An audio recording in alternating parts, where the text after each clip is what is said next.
প্রিয় ভিউয়ার্স, সবাইকে আজকের ভিডিওতে স্বাগত। আজকে আমরা মাধ্যমিক উচ্চ মাধ্যমিক শিক্ষা বোর্ড রাজশাহী থেকে প্রকাশিত একটি বিজ্ঞপ্তির বিষয় নিয়ে আলোচনা করব। এখানে মূলত 2025 সালের মাধ্যমিক স্কুল সার্টিফিকেট পরীক্ষার পরীক্ষার্থীদের প্রবেশপত্র বিতরণ প্রসঙ্গে বলা হয়েছে। অর্থাৎ রাজশাহী শিক্ষা বোর্ডের অধীনে যে 8টি জেলা রয়েছে, এইসব জেলায় যেসব এসএসসি পরীক্ষার্থী রয়েছে তাদের প্রবেশপত্র বিতরণ প্রসঙ্গে এখানে বলা আছে এইভাবে উপযুক্ত বিষয় জানানো যাচ্ছে যে 2025 সালের মাধ্যমিক স্কুল সার্টিফিকেট পরীক্ষা তার কেন্দ্রের অধীনে প্রতিষ্ঠান সমূহের পরীক্ষার্থীদের প্রবেশপত্র নিম্নবর্ণিত সময়সূচি অনুযায়ী বিতরণ করা হবে।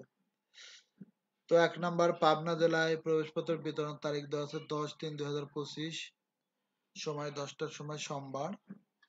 নাটোর জেলায় প্রবেশপত্র বিতরণ করা হবে 11/3/2025, সকাল 10টায় মঙ্গলবার।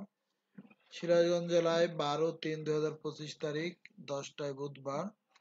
বগুড়া জেলাতে 13/3/2025 তারিখ 10টায় বৃহস্পতিবার এবং রাজশাহী জেলায় 16/3/2025 10টায় রবিবার।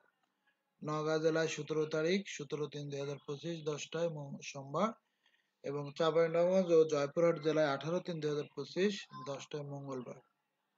এই তারিখ অনুযায়ী এসএসসি পরীক্ষার প্রবেশপত্র বিতরণ করা হবে। স্ব স্কুলের প্রধান শিক্ষক বোর্ড থেকে তাদের স্কুলের শিক্ষার্থীদের প্রবেশপত্র গ্রহণ করবেন। এ হচ্ছে আজকের আলোচনার বিষয়। এটা 6/3/2025 সালে প্রকাশ করা হয়েছে। প্রফেসর মোহাম্মদ আরিফুল ইসলাম, পরীক্ষা নিয়ন্ত্রক, মাধ্যমিক উচ্চ শিক্ষা বোর্ড, রাজশাহী। তো প্রিয় ভিউয়ার, সবাইকে ধন্যবাদ এই গুরুত্বপূর্ণ তথ্য নিজে জানবেন, অন্যকে শেয়ার করার জন্য। আসসালামু আলাইকুম। পরবর্তী ভিডিও দেখার জন্য ফেসবুক আইডিটি ফলো করবেন এবং ইউটিউব চ্যানেলে যদি দেখেন তাহলে ফলো করবেন, বেল বাটন প্রেস করবেন। সবাইকে ধন্যবাদ। আসসালামু আলাইকুম।